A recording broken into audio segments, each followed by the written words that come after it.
following our recent analysis of more traditional defense manufacturers, specifically Smith & Wesson brands, we're pivoting today to a company that really represents, I think, the cutting edge of personal security technology, Byrna Technologies.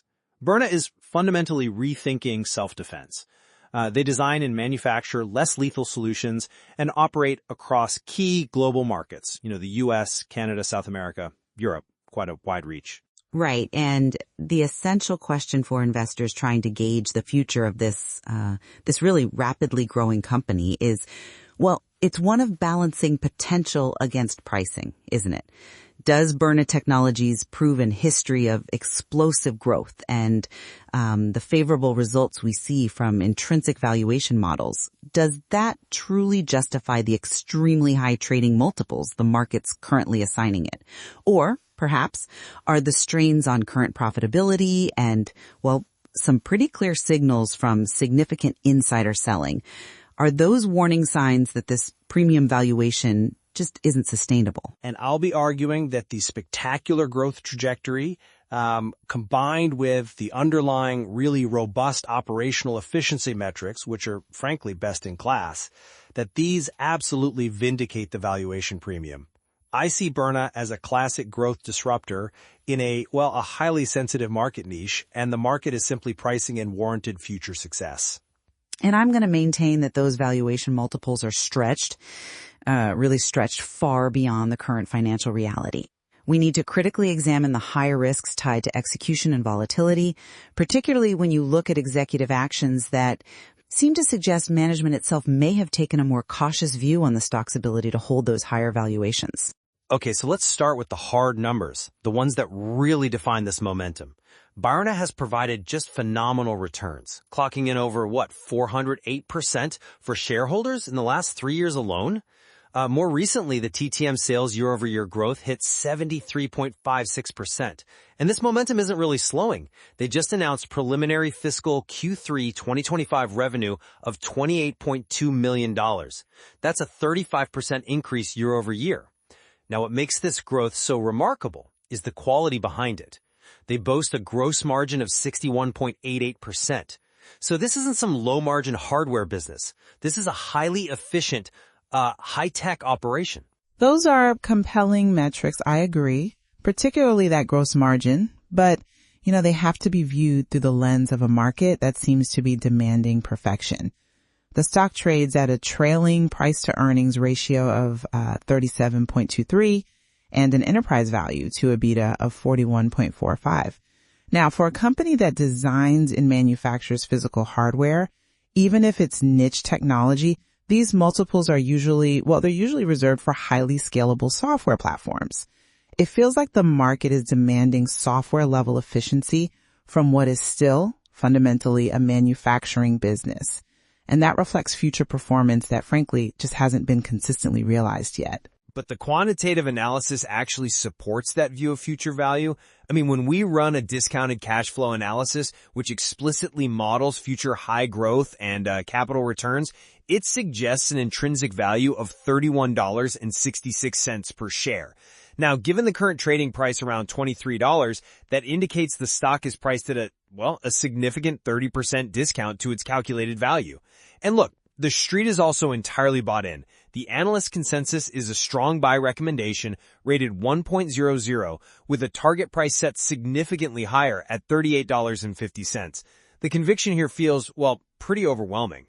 I'm sorry, but I just don't quite buy that the discount is real if we look at the immediate financial trade-offs. While that DCF model offers a theoretical upside, it is extremely sensitive to assumptions about sustained growth rates, especially when you're talking about rates above 70%. The financial reality today seems strained. Despite that incredible, 73% top-line growth you mentioned, Byrna's current free cash flow is negative $6.39 million. And negative FCF means they are currently burning cash to fuel that expansion, delaying the timeline for actual capital returns back to shareholders. But in the context of a high-growth disruptor, that cash burn feels strategic. It's an investment, right? That 61.88% gross margin is perhaps the strongest proof that the underlying business model is profitable once it reaches a certain maturity. And look, analysts project a sharp turnaround. They're forecasting positive FCF of $13.24 million by 2026. So this period of negative cash flow, it seems necessary to aggressively scale operations globally and fund the rapid innovation needed to maintain their leadership position. That's an interesting point, though I might frame it differently. This rapid expansion, it seems to be clearly putting pressure on their execution capabilities. I mean, consider their announcement of record preliminary revenues, that $28.2 million for Q3, yet analysts are still apparently expecting a decline in quarterly earnings for the upcoming report. So if massive sales growth isn't translating efficiently to the bottom line right now, it suggests the costs of sustaining that growth, whether it's scaling up domestic ammo production to 8 million rounds per year, or funding complex international logistics in markets like Argentina, those costs are eroding profitability faster than revenue can currently compensate. But the scale they are achieving is pretty unprecedented in this specific niche. And they're investing heavily in innovative ways to acquire customers. For instance, they're using AI advertising, which management credited with spurring a 50% surge in average daily web visits. Now, this is the kind of aggressive, forward-looking investment that separates, I think, true market disruptors from, typical hardware manufacturers. That investment now should directly translate into market share protection later on. But let's talk about the risks they face in the competitive landscape. If that 61% gross margin is so attractive, how confident can we really be that a major traditional defense company, perhaps even Smith & Wesson, who we discussed previously, won't decide to aggressively enter the less lethal segment, maybe with cheaper, scaled-up alternatives? That could immediately compress Byrna's premium margin structure. The current valuation seems to assume a sustained competitive advantage, which, in a manufacturing market, is extremely difficult to guarantee long-term. Well, Byrna does hold strong patents, and it operates within a pretty clear regulatory niche, which provides, something of a barrier to entry. Furthermore, their rapid product cycle, like the recent launch of the highly concealable Byrna CL, shows a commitment to continuous innovation that seems likely to outpace potential competitors who are perhaps more focused on traditional firearms. They appear to be defining the market, not just chasing it. Well, defining the market also exposes you to potentially extreme volatility. And let's pivot to market skepticism, because the risk associated with this stock feels palpable. It's evidenced by two really clear indicators. First, that high short float, nearly 23%, 22.95% to be exact. Almost a quarter of the free float is being actively bet against by short sellers. Second, the stock carries a very high beta of 2.04. This basically means that if the broader market moves 1%, Byrna is theoretically swinging 2%. For a growth company priced at such a premium, this level of volatility in short interest indicates that the market sees major, tangible execution risks baked into the stock's current price structure. That risk profile, I believe, is substantially mitigated by the sheer strength of the company's balance sheet. Their financial scaffolding is, it's virtually flawless. Byrna has negligible debt. The debt-to-equity ratio is just 0.04. Furthermore, their liquidity ratios are exceptional, a current ratio of 3.63 and a quick ratio of 1.53. Okay, but how does an immaculate balance sheet directly mitigate, say, the 23% short interest? Because it provides a massive cash runway. This financial resilience, it insulates the company from the inherent risks you find in a high beta stock.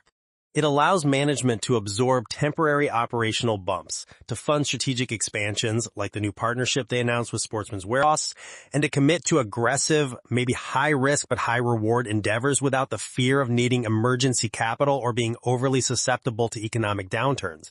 That pristine balance sheet is precisely the reason they can afford to be volatile and aggressive, and likely why analysts believe that $38 target is achievable down the road. But it brings us straight to what feels like the most glaring contradiction here. The conflict between these DCF models, which, as you say, scream undervaluation, and the actions of the very people with the most intimate knowledge of the company's execution realities. You're referring to the insider sales. Absolutely. The company's president and CEO, along with the chairman and other key officers, executed substantial sales transactions back in February 2025.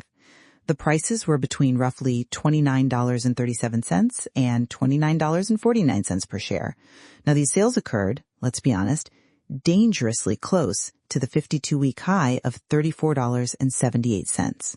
Okay, but insider sales are complex, aren't they? They're often driven by personal liquidity needs, maybe tax planning or simple portfolio diversification, and we have to acknowledge that some of those sales might have been systematic, pre-scheduled transactions through 10b5-1 plans.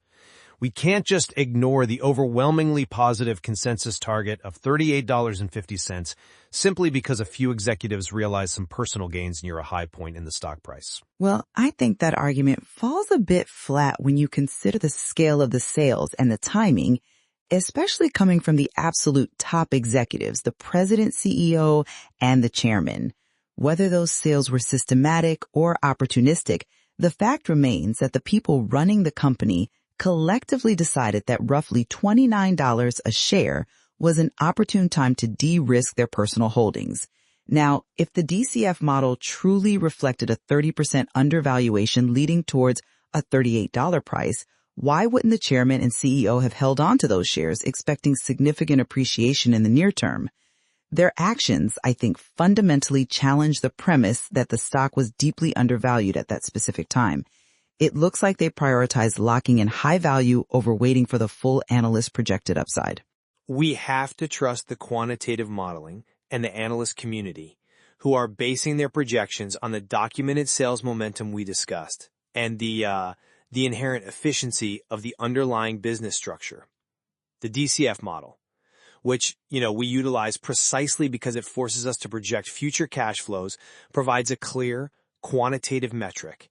It confirms that if their growth continues as projected, the stock is currently undervalued at $23. The market's high PE multiple is simply reflecting the consensus belief that this growth will continue, thus justifying that forward-looking valuation. And that PE of 37 times is the core risk, isn't it? The market is demanding a steep price today for earnings that are highly contingent on, while flawless execution and global scaling, and critically maintaining that wide 61% gross margin against potential future competition. The insider sales, for me, serve as a vital yellow flag. They remind external investors that the path to realizing that projected value is fraught with significant uncertainty, especially when you consider the current reality of negative free cash flow. Okay, so to summarize my position, Byrna Technologies has demonstrated a spectacular ability to execute a successful growth strategy in a critical niche market. This is anchored by phenomenal sales increases, truly world-class operational efficiency, epitomized by that 61.88% gross margin, and a pristine balance sheet that provides the financial capacity for continued global expansion and innovation. Therefore, the current stock price, trading significantly below its calculated DCF intrinsic value, makes it a highly attractive, albeit admittedly volatile proposition for investors focused on long-term compounders. And from my perspective, I'm just not fully convinced by that line of reasoning, because the immediate financial trade-offs of this hyper-aggressive growth strategy are too consequential to ignore. You have negative free cash flow right now, dangerously high volatility reflected in both the beta and that significant short interest, and valuation multiples that seem stretched far beyond current profitability levels. So investors must rigorously weigh the promise of explosive growth against the very quantifiable valuation risk. This is especially true when the key signal from the company's highest authorities, those substantial insider sales, suggests caution regarding the stock's ability to retain those high values. Sustained, efficient profitability needs to be definitively proven, I think, before the current premium can be truly justified.